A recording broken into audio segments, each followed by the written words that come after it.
कर दिया मैंने। तो हम लोगों ने ना यहां तक देख लिया था अपना कि क्या कहते हैं, फाइनली तक हो गया था हम लोग का, याद है? हेलो हेलो हाँ यार सर। डॉली, आवाज आ रही है? सत्यम? हाँ सर, फाइनली का आपने बताया था। ठीक है, फाइनली तक का कंप्लीट हो गया था। ठीक है, आज उसके आगे का टॉपिक है। ठीक है, आगे का क्या टॉपिक है? एक है आपका रेज नाम का एक फंक्शन, एक आपका कीवर्ड होता है रेज नाम का। तो रेज के अंदर क्या होता है कि आप अपने खुद के कस्टम एरर्स भी बना सकते हो। रेज को अगर मैं ऐसे नॉर्मली रन कर रहा हूँ तो देखो क्या कर रहा है, no active expression of a rage. तो जैसे कि एक एरर है आपका फाइल नॉट फाउंड का। ठीक है, इसको अगर मैं सिर्फ एंटर करता हूँ तो देखो मेरे को एरर दे रहा है, फाइल नॉट फाउंड एरर। ठीक है, और इसके अंदर मैं कुछ भी डेटा डालूंगा कि जस्ट ट्राइंग। ठीक है, और इसको अगर मैं सिर्फ एंटर करता हूँ तो देखो यहाँ पे लिख के आ रहा है जस्ट ट्राइंग, इस तरीके से। ठीक है, तो आप अपने खुद के कस्टम एरर्स भी बना सकते हो, उससे कोई फर्क नहीं पड़ता, भाई हम बना के भी देखेंगे रेस किस तरीके से चलता है। अच्छा, अब एक चीज है जिसको दिमाग में रख लेना अच्छे से, क्या होता है पाइथन के अंदर आपका ट्राई होता है, ठीक है, एक्सेप्ट होता है और रेज होता है। क्लियर है? जावा ने इसको थोड़े और अच्छे से डिफाइन कर रखा है। जावा ने क्या कहा है कि ट्राई होता है, कैच होता है और थ्रो होता है। ठीक है, क्या मतलब है इस बात का कि जब भी थ्रो का मतलब आपका रेज हो गया, ठीक है, रेज हो गया, तो जब भी मैं यहां से कोई भी एरर रेज करता हूं तो डायरेक्टली जाता किसके पास है, आपके एक्सेप्ट के पास जाता है। और जावा ने उसको क्या क्या रखा है, कैच कर रखा है। तो जब भी वो कोई एरर थ्रो करेगा तो डायरेक्टली आपका क्वेश्चन को कैच करता है।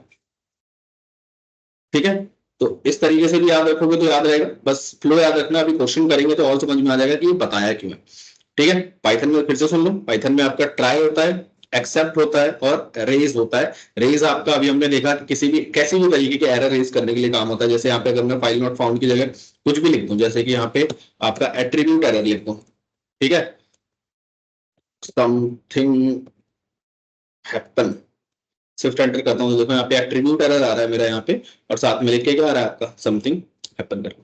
ठीक है, तो ये तीन चीजें याद रखना, ट्राई, एक्सेप्ट और रेज। और जावा का मैंने आइडिया क्यों दिया है, ताकि आप थोड़ा रेफरेंस ले पाओ कि जब भी कोई भी रेज एरर थ्रो करेगा, जैसे मैंने यहाँ पे जो एट्रीब्यूट एरर करा था, जब भी ये करेगा तो डायरेक्टली आपका जाता किसके पास है, एक्सेप्ट के पास जाता।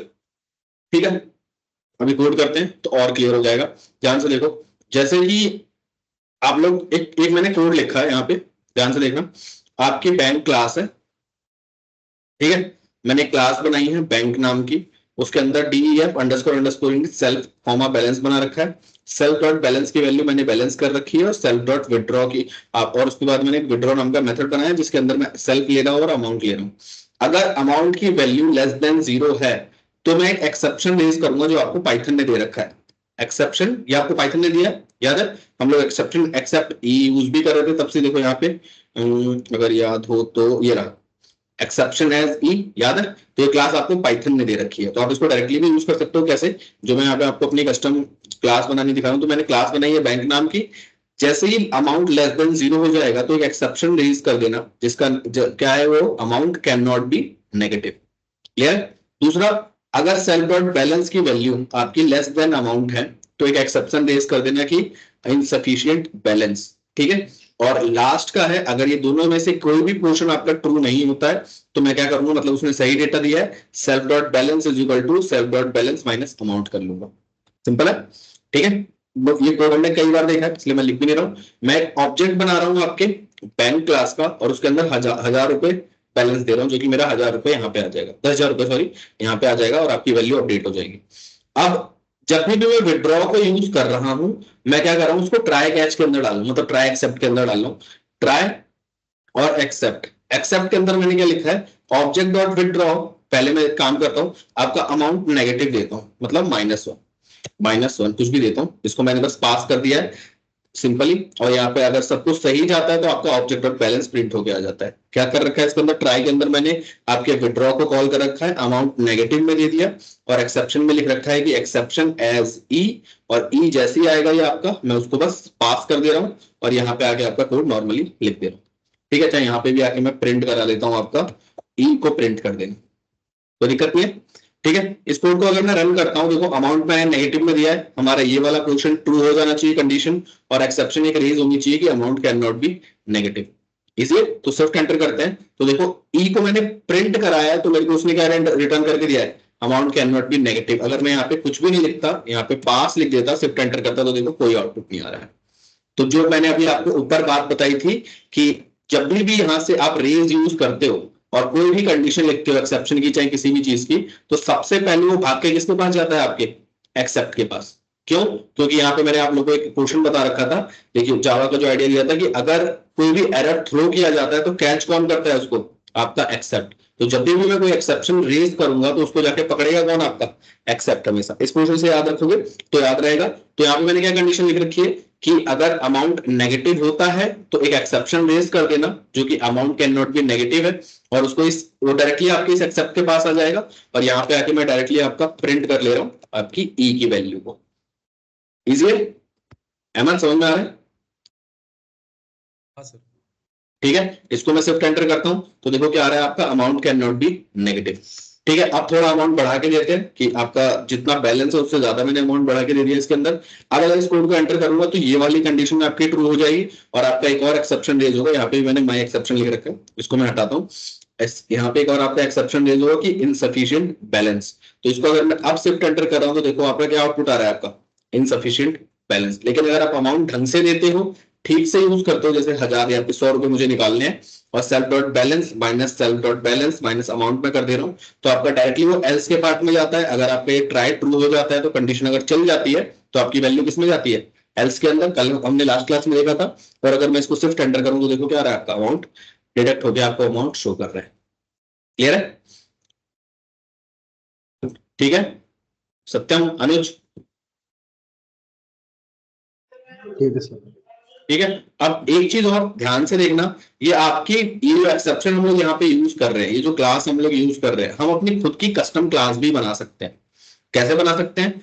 देखो मैंने ऊपर बना भी रखी है कि मैंने माई एक्सेप्शन नाम की एक क्लास बनाई है, और उसके अंदर मैंने एक्सेप्शन को इनहेरिट करवा दिया है।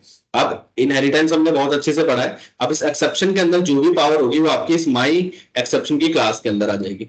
यही आउटपुट। और यहाँ पे मैंने इधर कंस्ट्रक्टर बना रखा है अंडरस्कोर अंडरस्कोर इनिट। तो हमको ये पता है कि अगर आपकी चाइल्ड के पास यानी कि माई एक्सेप्शन के पास अगर उसका खुद का कंस्ट्रक्टर होता है तो आपका पेरेंट वाला एग्जीक्यूट नहीं होता है। याद है कि नहीं याद है? तो यहाँ पे मैंने क्या कर रखा है, underscore underscore init self dot message, message के अंदर जो भी आप मैसेज दोगे, और यहाँ पे मैंने मैसेज को प्रिंट कर रखा है। क्लियर है? तो यहाँ पे मैं आता हूं, और हर जगह जहां मैंने अपनी माई एक्सेप्शन क्लास को यूज किया था वहां पे मैं अपनी माई एक्सेप्शन को लिख देता हूं। तो यहाँ पे कॉपी, और यहाँ पे पेस्ट, यहाँ पे भी ये वैल्यू पेस्ट, और यहाँ पे भी ये वैल्यू पेस्ट, और नीचे आके यहाँ पे मैं इसको पास कर दे रहा हूँ। रीजन क्या है अभी समझा दूंगा। यहाँ पे मैं इसको पास कर दे रहा हूँ। कोड को अगर मैं रन करता हूं, अमाउंट अभी भी अगर मैं नेगेटिव में देता हूं, जैसे -1 दे रहा हूं, इस कोड को अगर मैं रन करूंगा तो होगा क्या, आपका विड्रॉ पे हो जाएगा। माई एक्सेप्शन को मैंने यूज किया है, और यहाँ पे एक वैल्यू दे रखी है, और ये वैल्यू आपकी डायरेक्टली किसके पास जाएगी, आपके इस इनिट के पास, यानी कि इस मैसेज के पास, और ये मैसेज यहाँ से प्रिंट होकर आपको आएगा। सिंपल वाली कोड है, क्योंकि हमको ये पता है कि आपकी क्लास का ऑब्जेक्ट जैसे ही बनता है आपकी खुद की क्लास का कंस्ट्रक्टर ऑटोमेटिकली रन हो जाता है। इसको अगर मैं सिर्फ एंटर करता हूं तो देखो क्या आ रहा है, amount can not be negative, this is my exception underscore underscore init. आपका वही आउटपुट आ रहा है। ठीक है, यहाँ पे मैंने पास को लिखा था कि अगर मैं यहाँ पे भी आपकी वैल्यू को ई को प्रिंट करा दूंगा तो होगा क्या, इस वाले कोड को कॉल करने की वजह से आपका ये डायरेक्टली इस वाली क्लास के पास भाग के गया, और उसके अंदर अंडरस्कोर अंडरस्कोर इनिट लिखा हुआ था तो ऑटोमेटिकली एग्जीक्यूट हो ही जाएगा, तो आपको मैसेज प्रिंट करके दे देगा। लेकिन हमने अभी देखा था कि रेज जब भी कोई एरर थ्रो रेज करता है वो आपकी एक्सेप्ट के पास डायरेक्टली जाता ही जाता है। तो अगर मैं यहाँ पे भी आपकी वैल्यू प्रिंट कराता हूं तो देखो 2 बार प्रिंट होके आता है। आउटपुट देखो क्या आ रहा है आपका, amount can not be negative, और वो कहां से आ रहा है आपका, इस रेज वाले पोर्शन की वजह से। समझ में आ रहा है? अनुज, अहमद, समझ में आ रहा है? हाँ बोलो यार, सत्यम? Yes sir. ठीक है, अच्छा एक लास्ट चीज और देख लो। अब मैं अमाउंट अगर आपका बढ़ा देता हूँ, मान लो 1000 कुछ भी बड़ा सा अमाउंट रख देता हूँ, इसको अगर मैं अब शिफ्ट एंटर करता हूँ तो देखो इनसफिशिएंट बैलेंस, और आपके this is my exception class में से आया है, और ये जो इनसफिशिएंट बैलेंस है वो आपका इस रेज की वजह से इस एक्सेप्ट वाले पोर्शन में प्रिंट होके आया है। ठीक है, मैं इस ई को हटा देता हूँ, फालतू में प्रिंट कर रहा है, और यहाँ पे आप लोग समझ ही गए हो, तो इस वाले पोर्शन को भी बंद कर देता है। शिफ्ट एंटर, तो देखो अब आपका सिर्फ एक बार इनसफिशिएंट बैलेंस लिख के आ रहा है। ठीक है, अब दूसरी चीज, मैं अगर अमाउंट ठीक से डालूंगा, 1000 रुपए निकालने हैं, शिफ्ट एंटर करता हूं, तो देखो आपका आउटपुट ठीक से रिटर्न होकर आ रहा है, आपका अमाउंट ठीक से प्रेजेंट भी हो रहा है, आपका आउटपुट भी आ रहा है। ठीक है, अब ये पूरा कोड हमने कर लिया, पूरा कोड हमको समझ में भी आ गया कि ये किस तरीके से चल रहा है। लेकिन क्वेश्चन एक ये आता है कि जब आपको पाइथन ऑलरेडी एक्सेप्शन की क्लास प्रोवाइड करता है ना, तो मैं अननेसेसरी में अपनी माई एक्सेप्शन की क्लास बना के रहा हूं। मैं डायरेक्टली इसी क्लास को यूज कर लेता, वो पहले भी इसी तरीके से मेरे को आउटपुट दे रहा था, amount can not be negative, और अभी भी इसी तरीके से आउटपुट दे रहा है, दोनों का डिफरेंस तो है नहीं। ठीक है, तो इसको बनाने का क्या रीजन है, आपके पास थोड़ी और ज्यादा पावर रहती है कि आप अपने कोड को यूज कर पाते हो। जो मैंने लास्ट क्लास में आप लोगों को आइडिया दिया था कि हम लोग ये अपनी खुद की क्या कहते हैं, जो मैंने आपको लास्ट क्लास में आइडिया दिया था, अगर याद हो आप लोगों को, तो कि हम लोग अपनी खुद की, जैसे गूगल का मैंने आप लोगों को आइडिया दिया था, ठीक है, कि जब भी आप कोई जीमेल लॉगिन करते हो, ठीक है, तो दूसरी अगर मतलब दूसरे डिवाइस से कर रहे हो, मान लो पहले आपने जो लॉगिन किया था वो एंड्रॉइड से किया था, ठीक है, लेकिन अब जो डिवाइस से लॉगिन कर रहे हो वो आपका iOS है, तो क्या करता है, जीमेल आपको नोटिफिकेशन भेजता है एंड्रॉइड, और इस तरीके से 3 पोर्शन से आपके पास डेटा आता है। इन दोनों में से अगर किसी पे क्लिक करते हो तो आपको इसमें एक्टिवेट करने के लिए देता है, मतलब लॉगिन करने के लिए परमिशन दे देता है। ऐसे कुछ फ्लो होता है, अंशदीप याद है? हाँ, तो ऐसे कुछ फ्लो होता है। तो होगा क्या, हम लोग अभी ये तो नहीं कर पाएंगे, हम लोगों का क्या लॉजिक रहेगा कि हम भी कुछ ऐसी क्लास बनाने की कोशिश करेंगे, लेकिन अगर वो अपने किसी दूसरे डिवाइस से लॉगिन कर रहा है तो मैं उसको उसके सारे और जितने भी डिवाइस से उसने लॉगिन कर रखा है वहां से मैं लॉग आउट कर दूंगा। अब ये लॉग आउट करने की जो पावर है वो आपके रेज वाले पोर्शन से ही आ पाएगी, जब आप अपनी क्लास को कॉल करोगे तभी। मतलब माई एक्सेप्शन की क्लास बनाने का बेनिफिट क्या है कि आप अपने खुद के कस्टम फंक्शंस लिख सकते हो, जिसकी वजह से आप अपने कोड को और ज्यादा एनहांस और मॉडिफाई कर सकते हो। देखो किस तरीके से किया जाता है, जैसे कि सिंपल है, सिंपल कोड है, ध्यान से देखोगे तो समझ में आ जाएगा। कुछ नहीं है, क्या कर रखा है, सबसे पहले यहाँ पे देखो, मैंने क्लास बना रखी है गूगल नाम की, उसके अंदर आपका कंस्ट्रक्टर है अंडरस्कोर अंडरस्कोर इनिट, उसके अंदर मैंने सेल्फ लिया है। जो भी इस क्लास का ऑब्जेक्ट बनाएगा उसको नेम देना जरूरी है, ईमेल देना जरूरी है, पासवर्ड देना जरूरी है, और आपका डिवाइस को भी देना जरूरी है। मेनली होता क्या है, जब भी आप गूगल पे अकाउंट बनाते हो तो ऑटोमेटिकली फेच कर लेता है कि आपने कौन सी डिवाइस से लॉगिन किया है, लेकिन हमारे पास अभी कोई ऐसी एपीआई नहीं है, तो हम लॉगिन करवाते समय यूजर से ही पूछ लेंगे कि उसका डिवाइस का नाम क्या है। समझ में आ रहा है? ठीक है, तो यहाँ पे आते हैं, सेल्फ डॉट नेम की वैल्यू मैं नेम के बराबर कर रहा हूँ, सेल्फ डॉट ईमेल की वैल्यू ईमेल के बराबर, सेल्फ डॉट पासवर्ड की वैल्यू पासवर्ड के बराबर, और सेल्फ डॉट डिवाइस की वैल्यू डिवाइस के बराबर। कोई दिक्कत नहीं है। इसके अंदर एक आपका फंक्शन है लॉगिन नाम का, जो कि सेल्फ से कनेक्टेड है, ईमेल से कनेक्टेड है, पासवर्ड भी। जब भी आप लॉगिन को कॉल करोगे तो उसको आपका ईमेल चाहिए, पासवर्ड चाहिए, और आपका डिवाइस का भी डेटा चाहिए कि आप किस डिवाइस से लॉगिन कर रहे हो। समझ में आ रहा है? अगर आपका डिवाइस जो आप दे रहे हो, जो आपका आउटपुट यहां से आ रहा है, वो आपके स्टोर डिवाइस जो आपने पहले ऑब्जेक्ट बनाया था उससे मैच नहीं करता, तो मैं एक कस्टम अपनी क्लास बनाई है मैंने, जिसका नाम है सिक्योरिटी एरर। उसको उससे मैं यूज कर रहा हूँ, उसमें कुछ भी मैसेज भेज दो भाई, जो भी भेजना भेज सकते हो, नॉर्मल मैसेज है। ठीक है, अब आपको मैं अपनी कस्टम क्लास भी दिखा देता हूँ। क्वेश्चन आ गया, तो एक क्लास है आपकी सिक्योरिटी एरर की, सेम वही चीज करिए, हमने एक्सेप्शन की क्लास को इसके अंदर इनहेरिट करवाया। समझ में आ रहा है? और इसके अंदर उसका खुद का कंस्ट्रक्टर है अंडरस्कोर अंडरस्कोर इनिट, और नॉर्मली मैसेज को प्रिंट कर रहा है। और इसके अंदर एक और मेथड है आपका एक लॉग आउट का, जो हम कोड करना चाहते हैं कि जब भी कोई अनवांटेड डिवाइस से लॉगिन करने की कोशिश करता है तो मैं उसको डायरेक्टली लॉग आउट करवा सकूं। ठीक है, तो लॉग आउट, और यहाँ पे आपका ये लॉग आउट। समझ में आ रहा है? अब लॉग आउट, और मैं नॉर्मली लॉग आउट को प्रिंट कर दूंगा। देखो कैसे करेंगे, रेज कर दिया है, जैसे डिवाइस मैच नहीं होता सिक्योरिटी एरर, जो भी आपको मैसेज लिखना है आप मैसेज लिख सकते हो। और उसके बाद अगर ये मैच कर जाता है तो दूसरी कंडीशन है कि आपकी ईमेल ईमेल के बराबर होनी चाहिए और पासवर्ड पासवर्ड के बराबर होना चाहिए। तो कंपलसरी है, ईमेल पासवर्ड आप सही डालोगे तभी लॉगिन होगा, और ये दोनों चीज सही हो जाती है तो मैं वेलकम कर दूंगा, नहीं तो आपका लॉगिन एरर का मैसेज दे दूंगा। समझ में आ रहा है? वो देखो ऑब्जेक्ट बना रहा हूं मैं आपके गूगल की क्लास का, पहला जो बंदा है वो अंकित है, अंकित@gmail.com उसकी ईमेल आईडी है, और उसका पासवर्ड है 1234, और जब वो फर्स्ट टाइम लॉगिन कर रहा है वो आपके विंडोज से कर रहा है। ठीक है, अब ट्राई कैच में डेटा को डालते हैं कि ट्राई करना लॉगिन करने का, अंकित को ईमेल आईडी सही है, उसका पासवर्ड भी सही है, उसका डिवाइस भी ठीक है। ठीक है, अब एक्सेप्ट के अंदर मैंने सिक्योरिटी एरर लगा रखा है और उसके अंदर एज ई दे रखा है। अब ध्यान से देखना, मेन चीज यही है, ई के पास ये पावर है कि वो आपके इस सिक्योरिटी एरर की क्लास को कॉल कर सकता है। कैसे, ध्यान से देखो, मैंने जैसे ही रेज किया, ये जो सिक्योरिटी एरर है वो भाग के आपका इसके पास जाएगा, इस सिक्योरिटी एरर के पास, और मेरे को इनिट जैसे एक्टिवेट हो पाएगा तो मेरे को मैसेज प्रिंट करके दे देगा। अब ये है तो, अगर हम लोगों ने क्लास ऊप्स वगैरह पूरा पढ़ा हुआ है, तो ये है तो आपकी क्लास का ऑब्जेक्ट है एक तरीके से, और जैसे ही मैं इसको रेज कर रहा हूं, एज ई में इसको स्टोर कर रहा हूं, एज ई में, तो इसकी वैल्यू और इसके पास भी सारी पावर है कि आपके इस क्लास के सारे इंस्टेंस वेरिएबल और मेथड को एक्सेस कर सकता है। और अगर मैंने इसका नाम चेंज करके ई रखा है, तो इस ई के पास भी ये सारी पावर है कि वो आपकी क्लास के सारे इंस्टेंस वेरिएबल और मेथड को एक्सेस कर सकता है। समझ में आ रहा है? ठीक है, तो जैसे ही अगर आपका डिवाइस मैच नहीं करता, मतलब कोई भी एक्सेप्शन रेज होती है, तो मैं उसको ये मैसेज प्रिंट करके दूंगा कि ई डॉट लॉग आउट करवा दूंगा, ये वाला मैसेज उसको प्रिंट करके दूंगा।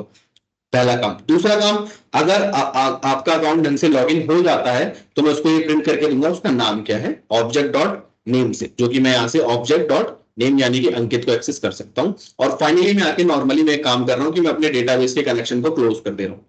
कोई दिक्कत नहीं है? ठीक है, कोड समझ में आया सबको? ये वाला रन करके देखिए। अहमद, अहमद समझ में आया? हाँ जी सर। हाँ ठीक है, चलो एक बार कोड रन करके देखते हैं। मैंने कुछ पूछ रहे थे कोई? नहीं सर। ठीक है, अब देखो मैंने क्या किया, ऑब्जेक्ट बना रखा है लॉगिन का, तो जैसे ही मैं इस कोड को रन करूंगा, आपका ऑब्जेक्ट क्रिएट हो जाएगा और लॉगिन का फंक्शन कॉल हो जाएगा। और मैंने सारा डेटा सही सही डाल रखा है कि ईमेल आईडी भी मेरी ठीक है, पासवर्ड भी मेरा ठीक है, और मेरा जो ऑपरेटिंग सिस्टम है, जो डिवाइस से मैंने इसमें लॉगिन कर रखा था, वो वाला भी डेटा ठीक है। इस कोड को अगर मैं शिफ्ट एंटर करके रन करता हूं, तो देखो क्या आ रहा है आपका। सबसे पहले मेरे को क्या प्रिंट कर रहा है, वो वेलकम, जो कि आपके इस वाले डेटा की वजह से प्रिंट कर रहा है।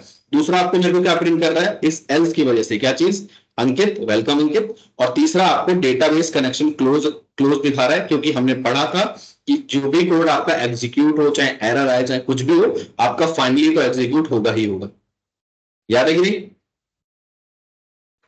हाँ ठीक है, आप थोड़ा चेंज करके देखते हैं। मैं अगर आपका ये विंडोज से लॉगिन कर रखा है इसने, मैं एक काम करता हूं, पहले ईमेल आईडी वगैरह गलत देता हूं, तो इसको मैं हटाता हूं, आपकी ईमेल में गलत देता हूं, बाकी सारी चीजें सही है। शिफ्ट एंटर करूंगा तो लॉगिन एरर आ रहा है, और ये बता रहा है कि भैया अंकित आपने डेटा जो डाला है वो गलत डाला है, तो आप लॉगिन तो नहीं कर पा रहे हो, आप डेटा अपना सही कर दो, और फिर आपका डेटाबेस कनेक्शन क्लोज हो गया। अब अगर मैं ईमेल सही दे रहा हूं, यहां पे आके ईमेल में सही दे रहा हूं, पासवर्ड भी सही दे रहा हूं, लेकिन मैं डिवाइस किसी और से लॉगिन कर रहा हूं, कि आईओएस से लॉगिन करने की कोशिश कर रहा हूं, तो मेरा डिवाइस इस विंडोज से मैच नहीं हो रहा है। जैसे ही वो मैच नहीं होगा, वो रेज वाले पोर्शन में जाएगा, रेज होते हुए सिक्योरिटी एरर को रेज करेगा, और आपको ये मैसेज प्रिंट करके देगा। ये मैसेज कहां पे जाएगा, आपका इस इनिट के अंदर जाएगा, और इस मैसेज वाले पोर्शन के अंदर, और मेरे को नॉर्मली वो प्रिंट करके दे देगा कि जो भी आपने मैसेज कर रखा है। ठीक है, और फिर उसके बाद मैंने क्या किया है, अब ये मेरी खुद की क्लास है, तो मैं ई के अंदर से लॉग आउट को एक्सेस कर सकता हूं, मैं डायरेक्टली कोड को लॉग आउट कर सकता हूं। तो देखो ध्यान से देखना, इसको मैं कंट्रोल एंटर करता हूं, तो देखो क्या आउटपुट आ रहा है, आपका मैसेज आ रहा है, भाई तेरी तो लग गई, और नॉर्मल आपका ऑटोमेटिकली कोड आपका लॉग आउट वाला रन हो गया, और फिर आपका डेटाबेस कनेक्शन क्लोज वाला मैसेज आ रहा है। समझ में आ रहा है? अहमद क्लियर है? सर जो हाँ मैसेज वाला जो मैसेज वाला आपने बताया है, जो हाँ हाँ, सिक्योरिटी मैसेज जो ऊपर जाएगा, वो एक बारी फिर से बताना आप। ये सिक्योरिटी मैसेज जो ऊपर जाएगा, अच्छा देखो, ये सिक्योरिटी एरर जो लिख रखा है, ये आपकी क्लास है ना, क्लास है। और पाइथन में हमने पढ़ा था, जब हम लोगों ने ऊप्स पढ़ा था, कि और ये किसको इनहेरिट कर रहा है, आपकी एक्सेप्शन की क्लास को, ये करवाना बहुत जरूरी है। ठीक है, और हमने ये भी पढ़ा था कि ये किसका, ये चाइल्ड हो गया किसका, आपकी इस एक्सेप्शन की क्लास का। ठीक है, तो अगर इस चाइल्ड के पास खुद का कंस्ट्रक्टर है, तो आपके पेरेंट वाला एग्जीक्यूट ही नहीं होगा, नहीं हो। सिंपल सी बात है। तो यहाँ पे जो मैंने मैसेज लिखा है स्ट्रिंग के अंदर, वो एज अ यहाँ पे मैसेज चला गया है। समझ में आ रहा है? और जैसे ही मैं इसकी क्लास को मैंने यहां से कॉल किया है, हम लोग को पता है कि कंस्ट्रक्टर ऑटोमेटिकली कॉल हो जाता है, और वो आपको नॉर्मली मैसेज प्रिंट करके दे देगा। ठीक है, अब रेज की वजह से, जैसे ही आपका कोई कोड रेज होता है, कोई भी एरर जब भी रेज होता है, तो वो डायरेक्टली सबसे पहले कैच कौन, मतलब कैच कह रहा हूं, वो सबसे पहले आपका एक्सेप्ट के पास जाता है। ये कनेक्टिविटी है कि जैसे कोई रेज एरर होगा, वो डायरेक्टली आपके एक्सेप्ट के पास जाएगा, और एक्सेप्ट में मैंने सिक्योरिटी एरर जो इसका ऑब्जेक्ट है उसको एज ई लिख रखा है। समझ में आ रहा है। और ई को मैं यूज कर सकता हूं, ई के अंदर अब ये पावर है कि वो आपके इस सिक्योरिटी एरर की क्लास के सारे इंस्टेंस वेरिएबल और सारे मेथड्स को एक्सेस कर सकता है। तो नॉर्मली मैंने यहाँ पे आपका लॉग आउट को कॉल करा के आपके कोड को यहां से लॉग आउट कर दिया। ठीक है, ठीक है, बाकी लोग ठीक है सर। ठीक है। तो एक बार ये चला के देख लो।